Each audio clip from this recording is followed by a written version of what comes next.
Eu sou da amada igreja com a santa gloriosa paz do Senhor. Amém. O Senhor já tem falado poderosamente ao nosso coração.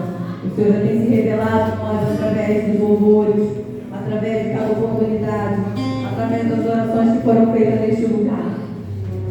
Agora nós vamos ouvir mais uma vez a palavra do Senhor, aleluia. Peço à amada igreja que esteja abrindo sua Bíblia em Efésios 2, aleluia. A partir do versículo 11, louvado e agradecido ao nome do Senhor. Enquanto a igreja vai abrindo a sua Bíblia, eu vou estar levantando mais um clamor, Senhor. Soberano Deus, eterno e grandioso Pai, nós entendemos, Deus, que não somos nada, não vamos a lugar nenhum se não for a tua vontade. Por isso, Deus, eu quero clamar a tua misericórdia, o teu poder sobre as nossas vidas nessa noite. Eu sei que já foi orado, teu servo já tem orado, já tem te clamado, já tem me entregue nas tuas palmas, nas tuas mãos. Mas eu quero te pedir, Deus, que o Senhor venha, Senhor, me esvaziar de mim mesmo, ó Pai. Porque, Deus, eu não tenho nada a oferecer, Pai. Se de ti não for dado, mas, Senhor, aí está a tua noiva, a tua amada noiva, a noiva que o Senhor ama, que o Senhor escolheu, que o Senhor separou. Por isso, Deus, eu quero te pedir, fala conosco de maneira sobrenatural. Nesta noite estamos aqui para ouvir a tua voz, Pai. Repreenda, Pai, toda inquietação, tudo que não te louva e não te exalta. Toma o primeiro lugar nesta tribuna e que teu nome seja exaltado entre nós, em nome de Jesus. Amém, Senhor. Aleluia. Efésios 2, versículo 11, aleluia. Vai nos falar sobre a união dos judeus e dos gentios em Cristo Jesus. No versículo 11 vai nos falar: portanto, lembrai-vos de que vós, no outro tempo, eram gentios na carne, e chamavam incircunciso pelos que da carne, e chamavam incircuncisão, feita pelas mãos dos homens. Que naquele tempo estava sem Cristo, separados da comunidade de Israel, e estranhas alianças da promessa, não tendo esperança e sem Deus no mundo. Mas agora, em Cristo Jesus, vós que antes esteves longe, já pelo sangue de Cristo chegaste perto. Porque Ele é a nossa paz, o qual de ambos os povos fez um, e derrubando a parede de separação que estava no meio, na sua carne desfez a inimizade, e isto é, a lei dos mandamentos, que consiste em ordenanças para criar em si mesmo dos dois um novo homem, fazendo paz. Pela cruz, reconciliar ambos com Deus em um corpo, matando com ele a inimizade, e vindo anunciar as boas novas da paz, a vós que esteves longe, aos que esperavam perto, porque ele ambos temos acesso ao Pai em um mesmo Espírito. Assim que já não sois estrangeiros nem forasteiros, mas concidadãos dos santos e da família de Deus, edificados sobre o fundamento dos apóstolos e dos profetas, e de que Jesus Cristo é a principal pedra de esquina, na qual todo o edifício bem ajustado cresce para o tempo santo no Senhor, no qual também vós juntamente sois edificados para a morada de Deus em Espírito. Podem sentar, amado igreja. Louvado e agradecido ao nome do Senhor. Nós entendemos através dessa palavra, amado irmão, que não tinha mais jeito para nós. Nós estávamos desgarrados, porque nós entendemos que lá no princípio, quando o Senhor ele vem e cria Adão, e ali no céu, no jardim do Éden, onde o Senhor passeava com Adão, ele tinha uma intimidade com Adão naquele jardim, e ali o homem ele tinha total liberdade de falar com Deus face a face, porque o homem era a coroa da criação. O Senhor, uma vez, ele confia no jardim do Éden, na sua criação, e ali ele deposita toda a sua esperança. E a palavra ela vai nos dizer que mesmo ali no jardim, o homem peca. E uma vez pecando, ele se afasta dos propósitos de Deus. Mas a palavra, irmãos, ela vai nos dizer que Deus ele é fiel para cumprir aquilo que ele promete. A palavra vai dizer que Deus ele não desiste do seu projeto. E a prova disso é eu e você estarmos aqui. Ele não desiste de nós. Ele não desiste dos seus objetivos. Ele não desiste do seu chamado. Ele não desiste daquilo que ele projetou. E o homem pecou. E Deus, com muita tristeza no seu coração, ele convida o homem a se retirar do jardim. Mas Deus em nenhum momento ele desiste do seu projeto. Nós sabemos que no decorrer dessa história, o homem se perde a homicídios. O homem começa a se destruir a si mesmo. E Deus, irmãos, chega no Gênesis 6, Deus vai olhar a natureza humana. E Deus vai se entristecer de ter criado o homem sobre a face da terra. Porque estava terrível. A prostituição era terrível. A falta de amor já não tinha-se mais temor a Deus. Algo similar ao que nós vivemos hoje, temos vivenciado. O homem tinha se totalmente destituído, irmão, da presença de Deus. E Deus, ele se arrepende, ele se entristece no seu coração de ter criado o homem sobre a face da terra. E chega diante de Deus, Deus toma uma atitude. Eu vou destruir aqueles a quem eu vi. Vou destruir tudo. Eu vou destruir todos os homens. Eu vou destruir os animais. Eu vou acabar com tudo. E assim Deus, irmãos. Deus que é longânimo. E Ele pode até destruir, irmão, aquele que Ele criou. Mas os projetos de Deus, eles jamais serão destruídos. Deus, irmãos, Ele vai encontrar graça em Noé. Ele vai achar um homem, o qual Ele pode confiar. E então, Deus destrói tudo. Mas antes dessa destruição, Deus constrói uma arca. Deus confia a Noé e a sua família uma arca. Ele manda que ele venha construir. E mais uma vez, nasce em Deus uma esperança. Uma esperança, irmãos, que tinha surgido lá no jardim. De ter uma nação que o adorasse. Porque o único propósito pelo qual Deus fez a mim e a você foi para adorá-lo. Porque Ele é digno de ser adorado. Ele te criou para Ele ser adorado. Ele me criou para adorá-lo. Mas no jardim, quando tudo começa, o homem peca, e o coração de Deus pesa, e chega ao ponto de ter que destruir a raça humana. Deus olha da terra e encontra um homem justo.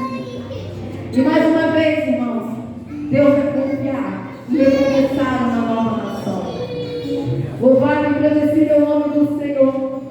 Só que mais uma vez o homem vai pecar. Porque os filhos de Noé eles se dividiram.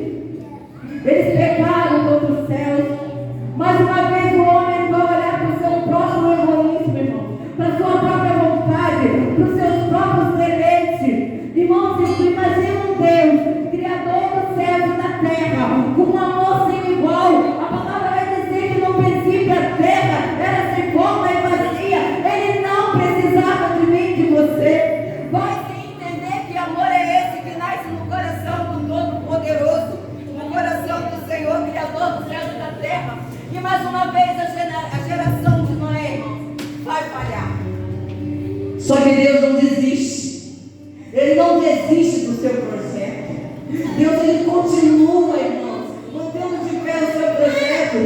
E Ele vai, irmãos, encontrar um homem segundo o seu coração. Ele vai chamar Abraão. E Ele vai gerar sobre ele uma promessa.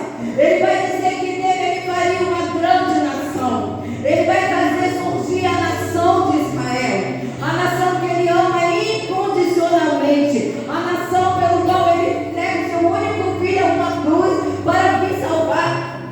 Só que essa mesma nação, irmãos, durante toda a sua caminhada, entre altos e baixos, eles agiam como a onda do mar. Eles iam e eles vinham. Eles viviam uma inconstância total.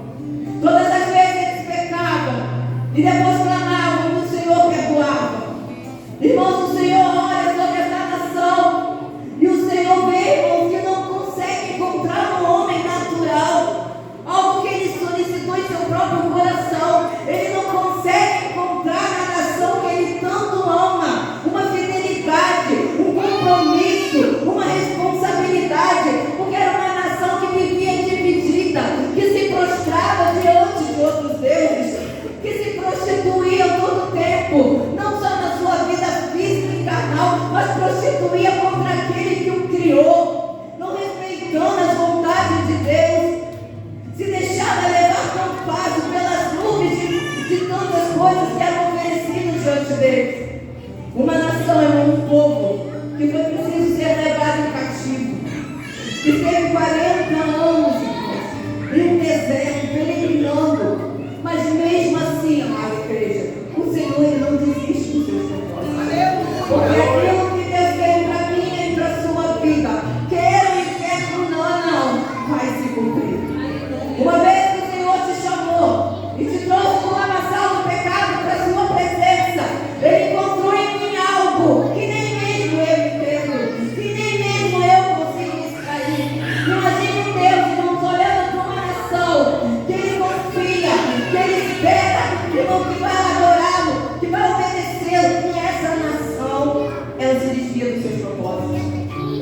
Ela começa a andar segundo os seus próprios desejos. Irmãos, a palavra vai nos dizer que entre tantos outros, Deus levantou profetas. Deus levantou tantos homens, irmãos, que morreram antes de nós, para levar esse evangelho. Um evangelho, irmãos, que muitas das vezes não era dado crédito. Porque mesmo o homem conhecendo Deus, mesmo o homem provando das benevolências de Deus, mesmo o homem sendo alcançado por Deus, vivendo a misericórdia de Deus, entendendo que ele não era nada, que tudo que ele podia fazer era somente diante de Deus, porque todas as vezes que aquele povo pecava, eles eram levados ao caos, eles eram levados à inércia, ao desespero, e eles somente quando clamavam ao Senhor, eles conseguiam novamente prosseguir. E nós olhamos para uma geração no qual nós temos vivido, uma geração que mesmo Deus ama, uma geração que não tinha mais esperança. Nós éramos irmãos desgarrados, não havia esperança para nós. Só que Deus, irmãos, Ele não desiste do seu projeto. Mesmo Adão tendo falhado, mesmo Noé tendo falhado, mesmo Abraão tendo falhado, mesmo o seu povo tendo falhado, Ele ainda confia em Davi. Davi é um homem segundo o coração de Deus, que tem um objetivo. Um homem que era temente a Deus, que foi ungido lá no deserto, que foi ungido no vale, no deserto, no campo. E durante esse processo que Davi passa até ele chegar ao reinado, ele é simplesmente obediente ao Senhor. Nada conseguia deter esse homem. Mas uma mulher vai levar esse homem ao caos. Uma mulher, quando em algum momento da sua vida ele desvia o seu olhar de Deus e olha para aquilo que não é seu, ele cai no mesmo pecado de Adão, ele cai no mesmo pecado que lá no Éden aconteceu, ele desobedece o céu, porque existe uma palavra que você não pode tocar naquilo que não é seu. Ele alejou a mulher de Urias, irmãos, e mais do que almejar, ele consumou o pecado que foi gerado em seu coração. Louvado o nome do Senhor. A palavra vai nos dizer, irmãos, que terrível consequência veio sobre a casa de Davi. Nunca mais a espada saiu da casa dele. O seu filho escuta a sua própria irmã. Os seus filhos tentam roubar o seu trono. Eles brigam, eles não entram em comunhão. Davi confessa diante das circunstâncias daquilo que ele mesmo plantou. E eu entendo isso como Deus dizendo que se nós atentamente ouvirmos a sua voz e obedecer, nós vamos colher o melhor da terra. Deus terá um sorriso conosco. Nós vamos além do que pensamos e imaginamos. Mas todas as vezes, irmãos, que nós paramos no caminho e olhamos para a nossa vontade e fazemos aquilo que almeja a nossa carne, a consequência é terrível. É verdade. Porque não é diferente daquela época.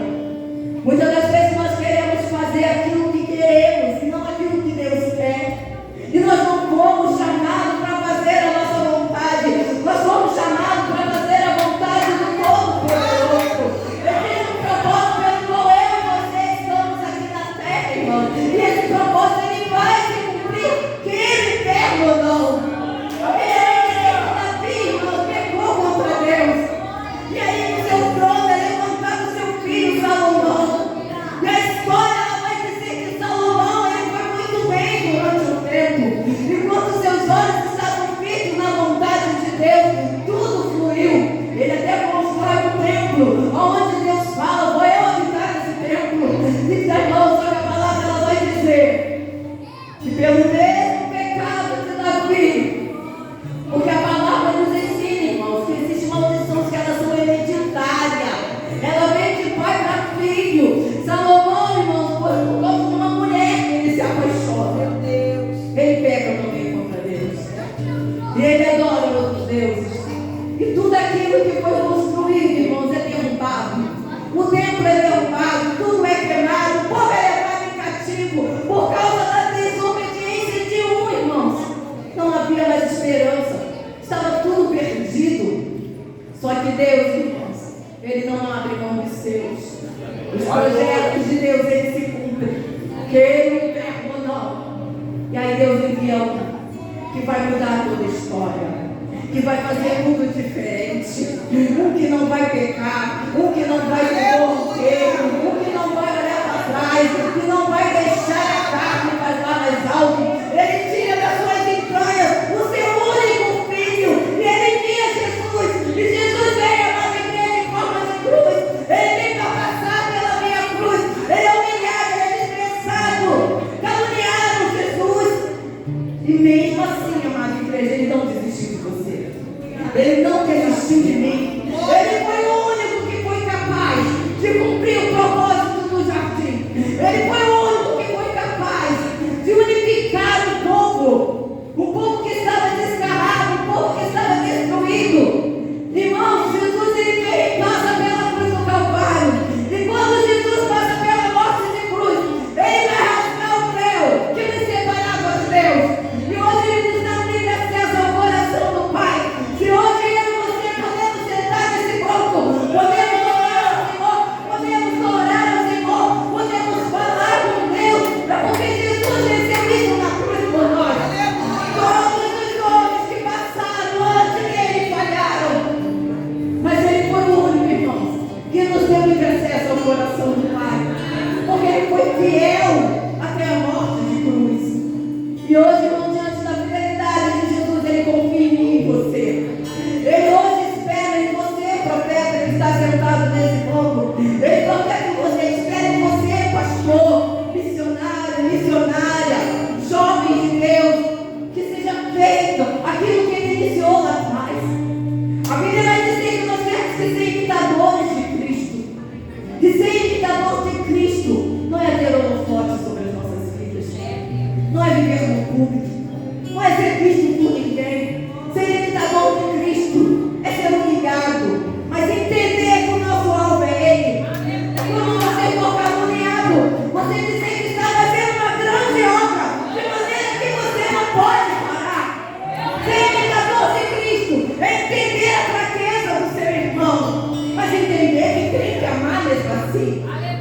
Não importa se o seu irmão está calado na sua vida, não importa se você não tem o direito de não gostar do seu irmão, porque ser imitador de Cristo é amar como Cristo amou, é andar como Ele andou, é trilhar os caminhos que Ele trilhou.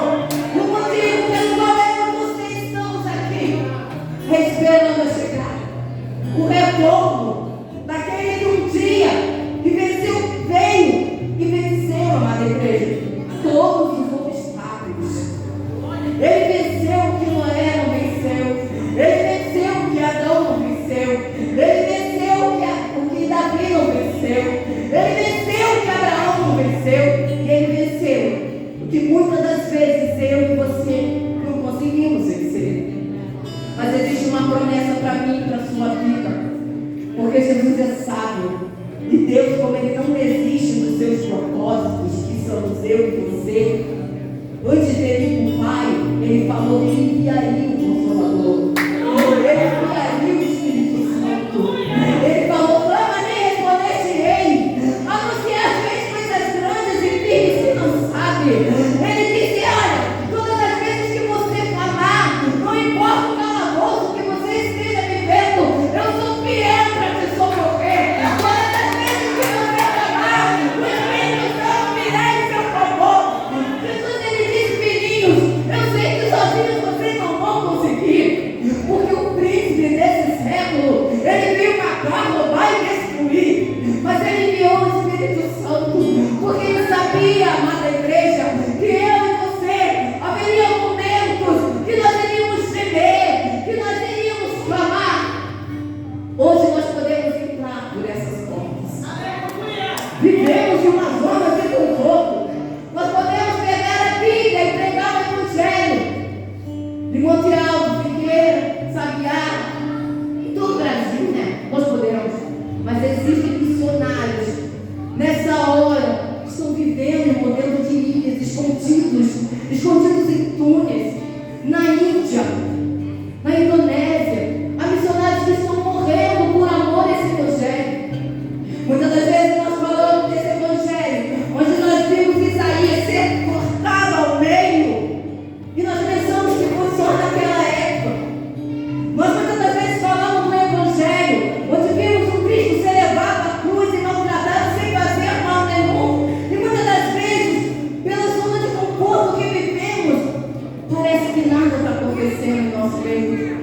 Mas, amada igreja, existe uma continuação minha e sua, fora desse país, sendo perseguido.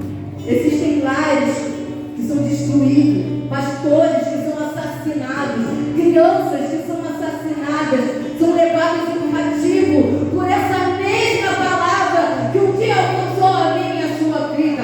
Mas nós louvamos ao Senhor, nós adoramos ao Senhor, porque Ele nos trouxe a um lugar, amada igreja, onde somos livres para falar do seu amor, onde somos livres para pregar esse evangelho, onde somos livres para renunciar ao pecado.